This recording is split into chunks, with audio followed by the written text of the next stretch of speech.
7.2. How much revolutionary change? Learning objectives. By the end of this section, you will be able to describe the status of women in the New Republic. Describe the status of non-white people in the New Republic. Elite Republican revolutionaries did not envision a completely new society. Traditional ideas and categories of race and gender, order and decorum remained firmly entrenched among members of their privileged class.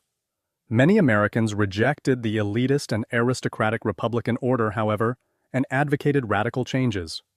Their efforts represented a groundswell of sentiment for greater equality, a part of the democratic impulse unleashed by the Revolution. The status of women. In 18th century America, as in Great Britain, the legal status of married women was defined as coverture, meaning a married woman, or femme covert, had no legal or economic status independent of her husband. She could not conduct business or buy and sell property. Her husband controlled any property she brought to the marriage, although he could not sell it without her agreement.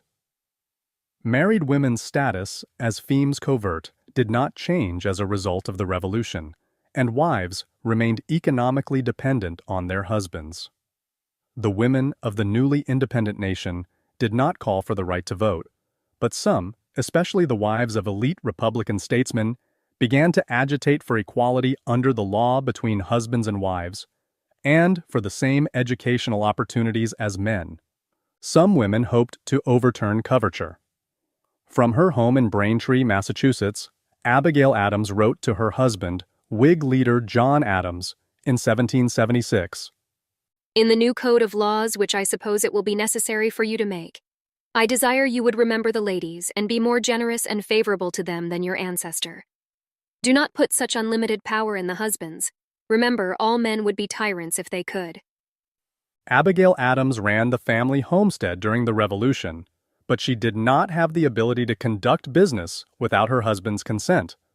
Elsewhere in the famous 1776 letter quoted above, she speaks of the difficulties of running the homestead when her husband is away. Her frustration grew when her husband responded in an April 1776 letter, "As to your extraordinary code of laws, I cannot but laugh. We have been told that our struggle has loosened the bands of government everywhere, that children and apprentices were disobedient, that schools and colleges were grown turbulent, that Indians slighted their guardians and Negroes grew insolent to their masters. But your letter was the first intimation that another tribe more numerous and powerful than all the rest were grown discontented. Depend on it, we know better than to repeal our masculine systems."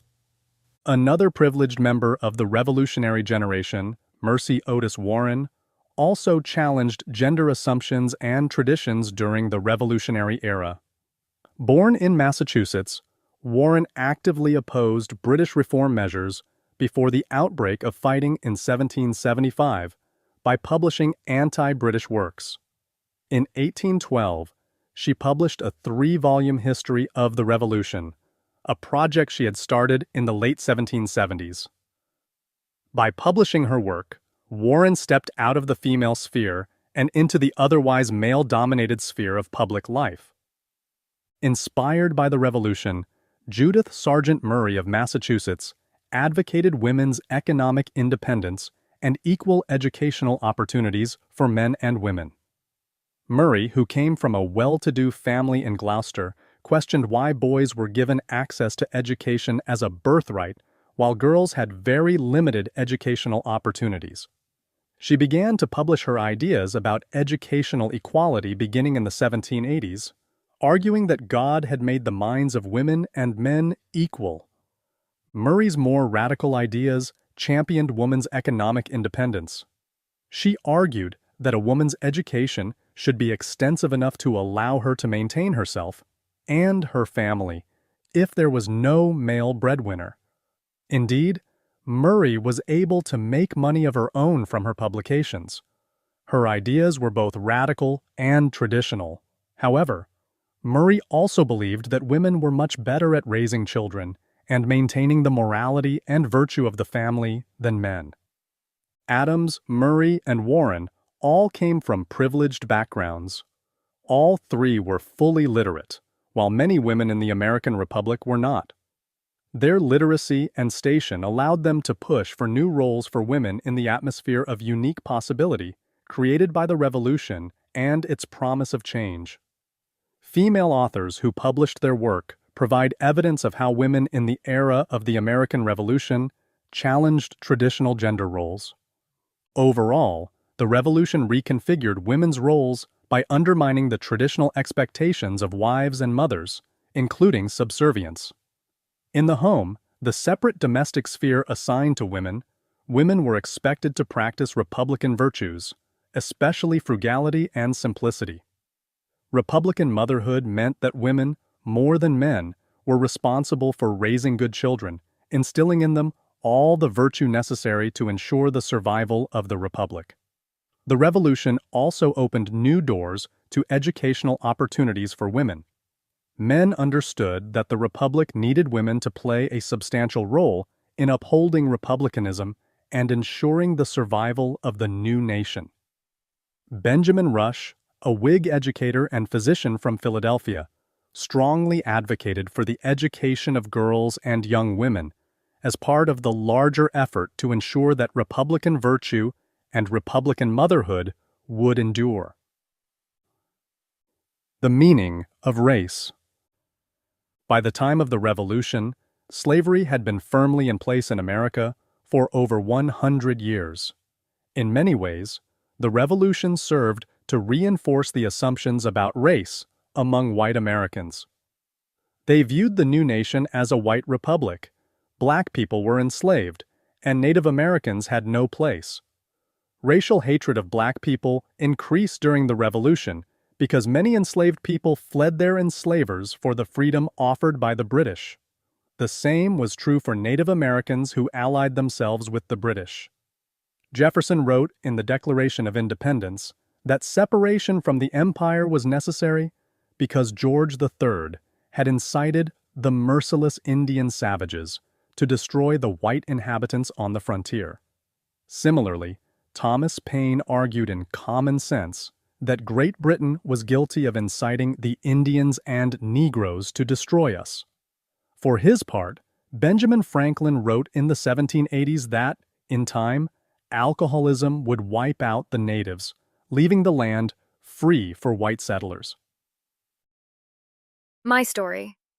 Phyllis Wheatley, on being brought from Africa to America. Phyllis Wheatley was born in Africa in 1753 and sold to the Wheatley family of Boston. Her African name is lost to posterity. Although most enslaved people in the 18th century had no opportunities to learn to read and write, Wheatley achieved full literacy and went on to become one of the best-known poets of the time, although many doubted her authorship of her poems because of her race. Wheatley's poems reflected her deep Christian beliefs. In the following poem, how do her views on Christianity affect her views on slavery? 'Twas mercy brought me from my pagan land, taught my benighted soul to understand that there's a God, that there's a Savior too. Once I redemption neither sought nor knew. Some view our sable race with scornful eye. Their color is a diabolic dye. Remember, Christians, Negroes, black as Cain, may be refined, and join the angelic train. Phyllis Wheatley, on being brought from Africa to America. Slavery. Slavery offered the most glaring contradiction between the idea of equality stated in the Declaration of Independence, all men are created equal, and the reality of race relations in the late 18th century. Racism shaped white views of black people. Although he penned the Declaration of Independence, Thomas Jefferson enslaved more than 100 people, of whom he freed only a few either during his lifetime or in his will. He thought black people were inferior to white, dismissing Phyllis Wheatley by arguing, "Religion indeed has produced a Phyllis Wheatley, but it could not produce a poet." Some white slaveholders raped the people they enslaved or forced them into long-term sexual relationships, as most historians agree that Jefferson did with Sally Hemings. Together, they had several children. Jefferson understood the contradiction fully, and his writings reveal hard-edged racist assumptions. In his Notes on the State of Virginia in the 1780s, Jefferson urged the end of slavery in Virginia and the removal of black people from that state. He wrote, "It will probably be asked, why not retain and incorporate the blacks into the state, and thus save the expense of supplying, by importation of white settlers, the vacancies they will leave? Deep-rooted prejudices entertained by the whites, 10,000 recollections by the blacks of the injuries they have sustained, new provocations, the real distinctions which nature has made, and many other circumstances will divide us into parties and produce convulsions, which will probably never end but in the extermination of the one or the other race. To these objections, which are political, may be added others which are physical and moral." Jefferson envisioned an empire of liberty for white farmers and relied on the argument of sending black people out of the United States, even if doing so would completely destroy the slaveholders' wealth in their human property. Many Southerners strongly objected to Jefferson's views on abolishing slavery and removing black people from America. When Jefferson was a candidate for president in 1796, an anonymous Southern planter wrote, "If this wild project succeeds, under the auspices of Thomas Jefferson, President of the United States, and 300,000 slaves are set free in Virginia, farewell to the safety, prosperity, the importance, perhaps the very existence of the Southern states." Slaveholders and many other Americans protected and defended the institution. Freedom. While racial thinking permeated the new country and slavery existed in all the new states, the ideals of the Revolution generated a movement toward the abolition of slavery. Private manumissions, by which slaveholders freed the enslaved, provided one pathway from bondage. Slaveholders in Virginia freed some 10,000 people. In Massachusetts, the Wheatley family manumitted Phyllis in 1773 when she was 21. Other revolutionaries formed societies dedicated to abolishing slavery. One of the earliest efforts began in 1775 in Philadelphia, where Dr. Benjamin Rush and other Philadelphia Quakers formed what became the Pennsylvania Abolition Society. Similarly, wealthy New Yorkers formed the New York Manumission Society in 1785. This society worked to educate black children and devoted funds to protect free black people from kidnapping. Slavery persisted in the North, however, and the example of Massachusetts highlights the complexity of the situation. The 1780 Massachusetts Constitution technically freed all enslaved people. Nonetheless, several hundred individuals remained enslaved in the state. In the 1780s, a series of court decisions undermined slavery in Massachusetts when several people, citing assault by their enslavers, successfully sought their freedom in court. These individuals refused to be treated as having slave status in the wake of the American Revolution.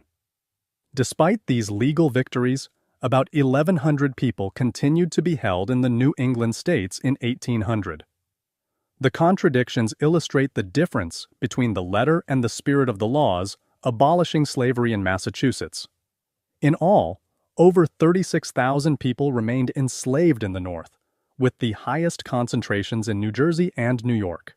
New York only gradually phased out slavery, with the last individuals emancipated in the late 1820s. Native Americans. The 1783 Treaty of Paris, which ended the War for Independence, did not address Native peoples at all. All lands held by the British east of the Mississippi and south of the Great Lakes, except Spanish Florida, now belonged to the new American Republic. Though the treaty remained silent on the issue, much of the territory now included in the boundaries of the United States remained under the control of Native peoples. Earlier in the 18th century, a middle ground had existed between powerful Native groups in the West and British and French imperial zones, a place where the various groups interacted and accommodated each other. As had happened in the French and Indian War and Pontiac's Rebellion, the Revolutionary War turned the middle ground into a battle zone that no one group controlled. During the Revolution, a complex situation existed among native groups. Many villages remained neutral. Some native groups, such as the Delaware, split into factions, with some supporting the British, while other Delaware maintained their neutrality. The Iroquois Confederacy, a long-standing alliance of tribes, also split up. The Mohawk, Cayuga, Onondaga, and Seneca fought on the British side, while the Oneida and Tuscarora supported the revolutionaries. Ohio River Valley tribes, such as the Shawnee, Miami, and Mungo, had been fighting for years against colonial expansion west. These groups supported the British. Some native peoples who had previously allied with the French hoped the conflict between the colonies and Great Britain might lead to French intervention and the return of French rule. Few Native Americans sided with the American revolutionaries, because almost all revolutionaries in the middle ground viewed them as an enemy to be destroyed. This racial hatred toward Native peoples found expression in the American massacre of 96 Christian Delawares in 1782. Most of the dead were women and children. After the war, the victorious Americans turned a deaf ear to Native American claims to what the revolutionaries saw as their hard-won land, and they moved aggressively to assert control over western New York and Pennsylvania. In response, Mohawk leader Joseph Brant helped to form the Western Confederacy, an alliance of native peoples who pledged to resist American intrusion into what was then called the Northwest. The Northwest Indian War, 1785 to 1795, ended with the defeat of the natives and their claims. Under the Treaty of Greenville, 1795, the United States gained dominion over land in Ohio. Religion and the state. Prior to the Revolution, several colonies had official, tax-supported churches. After the Revolution, some questioned the validity of state-authorized churches, the limitation of public office holding to those of a particular faith, and the payment of taxes to support churches. In other states, especially in New England, where the older Puritan heritage cast a long shadow, religion and state remained intertwined. During the colonial era in Virginia, the established church had been the Church of England, which did not tolerate Catholics, Baptists, or followers or other religions. In 1786, as a revolutionary response against the privileged status of the Church of England, Virginia's lawmakers approved the Virginia Statute for Religious Freedom, which ended the Church of England's hold and allowed religious liberty. Under the statute, no one could be forced to attend or support a specific church or be prosecuted for his or her beliefs.